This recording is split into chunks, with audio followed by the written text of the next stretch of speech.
2024 के युद्ध को अब बस कुछ ही महीने का समय बाकी है और ऐसे में हर राजनीतिक पार्टी ने अपने एजेंडा को सेट करना शुरू कर दिया है। बीजेपी जहां अयोध्या में राम मंदिर के भव्य निर्माण के साथ चुनावी मैदान में उतरने का मन बना चुकी है, तो विपक्ष इंडिया गठबंधन को मजबूत करने में जुटा हुआ है।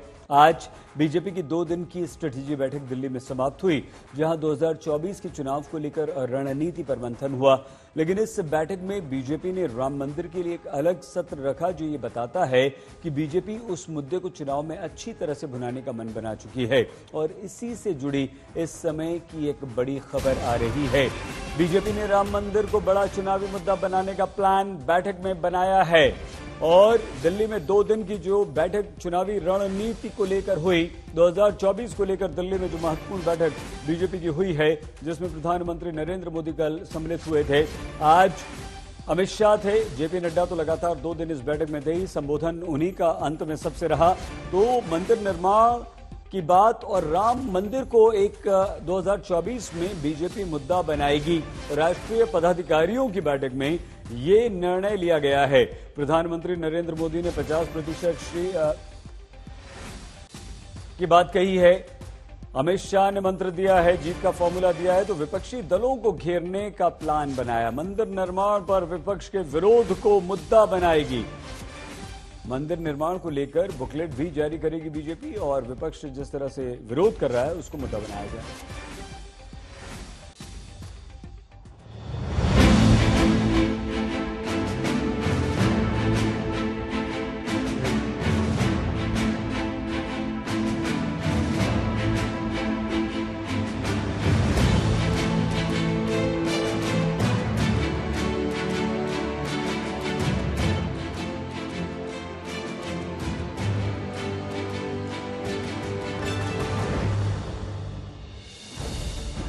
जिस राम मंदिर के मुद्दे ने बीजेपी को 2 सीटों से सत्ता के शिखर तक पहुंचा दिया, अब मोदी सरकार जीत की हैट्रिक लगाने के लिए उसी मुद्दे के साथ 2024 के सियासी मैदान पर उतरने का प्लान बना रही है।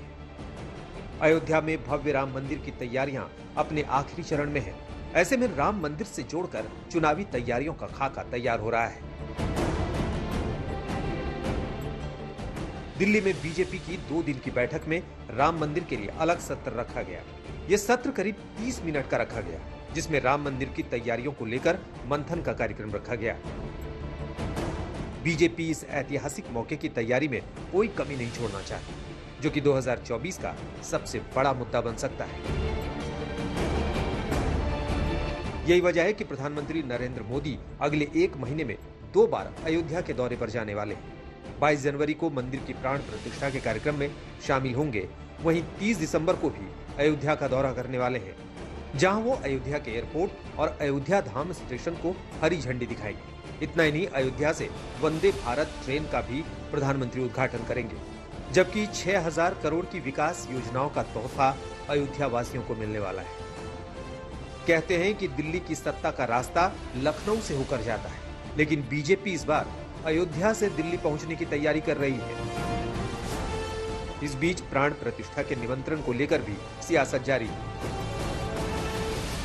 बीजेपी नेता सुब्रत पाठक ने राम मंदिर ट्रस्ट को एक चिट्ठी लिखी, जिसमें कहा है कि समाजवादी नेताओं को निमंत्रण न दिया जाए, क्योंकि उनके हाथ राम सेवकों के खून से सने हैं। समाजवादी पार्टी की तो बात ही अलग है। समाजवादी पार्टी ने तो निर्दोष राम भक्तों की यहाँ के ऊपर हत्या कराई थी। निर्मम हत्याकांड आज भी लोगों के जहन में बसा हुआ है। कम से कम ये राम भक्तों के हत्यारे और जिन्होंने आज तक माफी नहीं मांगी है, ऐसे लोग यदि समाजवादी पार्टी के ऐसे लोग यदि राम मंदिर दर्शन को जाएं भी, तो इनको दर्शन वहां मंदिर जाने में इनको प्रतिबंध लगा देना चाहिए। सुब्रत पाठक की चिट्ठी के बाद सियासत तेज हो गई। हम तो इसमें शरीक ही नहीं हो सकते, और ये तो हमारे तो बहरहाल ये बाबरी मस्जिद मुसलमानों की थी और अपनी जगह पर थी, कोई गलत नहीं था, लेकिन उसको जबरदस्ती बहरहाल उन्होंने कानून का भी सहारा लिया और इस तरीके से उसको मस्जिद को मंदिर बना दिया गया और फिर उसके बाद में मस्जिद को ख़त्म करके राम मंदिर का वहाँ तामीर कर दिया गया। तो इससे ज़्यादा मुसलमानों को दुख और तकलीफ की और क्या बात हो सकती है। तो मुसलमानों का तो उसमें शिरकत का कोई सवाल पैदा नहीं होता, बल्कि वो गम का दिन मनाएंगे। ऐसे लोगों को निमंत्रण नहीं देना चाहिए और इन्हें जाना भी नहीं चाहिए। इन्हें खुद से नहीं जाना चाहिए, इन्हें कोई अधिकार ही नहीं है, क्योंकि इन्होंने जो कृत्य किया था, इन्होंने कांग्रेस के साथ मिलकर प्रभु श्री राम के अस्तित्व पर ही सवाल उठा दिया। तो जब आपने अस्तित्व पर ही सवाल उठाया, आस्था पर चोट की, कार सेवकों पर गोली चलवाई है, तो आपको जाने की क्या जरूरत पड़ी है? राम मंदिर ट्रस्ट की ओर से कई विपक्ष के नेताओं को न्योता भेजा जा चुका है। कांग्रेस अध्यक्ष मल्लिकार्जुन खड़गे, सोनिया गांधी, अधीर रंजन चौधरी को न्योता मिल चुका है। वहीं पूर्व पीएम एचडी देवगौड़ा भी प्राण प्रतिष्ठा समारोह के मेहमान होंगे। कई अन्य दलों के प्रमुखों को भी बुलाया जा रहा है, लेकिन राम मंदिर की जंग में बाला साहेब के वक्त से साथ खड़ी उद्धव गुट की शिवसेना को निमंत्रण अब तक नहीं मिला है, जिसे लेकर पार्टी भड़की नजर आ रही है।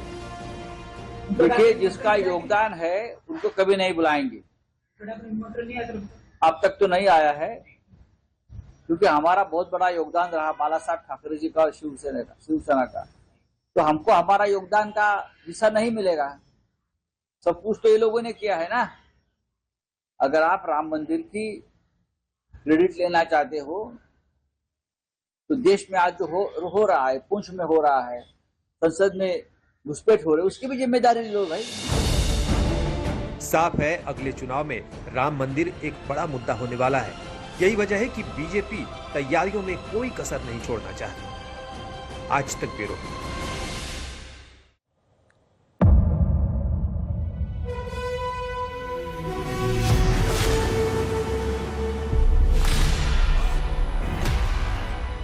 मुद्दों का मैदान, तर्कों पर घमासान। क्या बताना चाहते हैं इस देश को? किससे किसकी ठनी, न्याय की नीति नहीं बनती है। किसने दी किसे पटखनी। क्या सच है जिसको छिपाने की कोशिश? खबरों की दुनिया का सबसे बड़ा अखाड़ा दंगल देखे मेरे यानी चित्रा त्रिपाठी के साथ रोज शाम 5 बजे सिर्फ आज तक पर।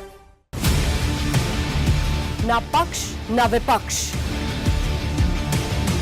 ना लेफ्ट ना राइट, ना मिर्च ना मसाला, खबरों का बोलबाला। निडर, निर्भीक, सबसे सटीक स्पेशल रिपोर्ट सिर्फ आज तक पर।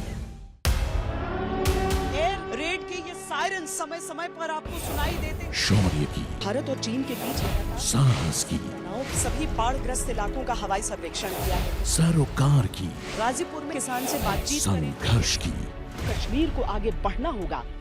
संयम की, भावनाएं भड़की या दंगे भड़काए गए। सवालों की, जनता के लिए, जनता के द्वारा, जनता की दस्तक। श्वेता सिंह के साथ सिर्फ आज तक पर।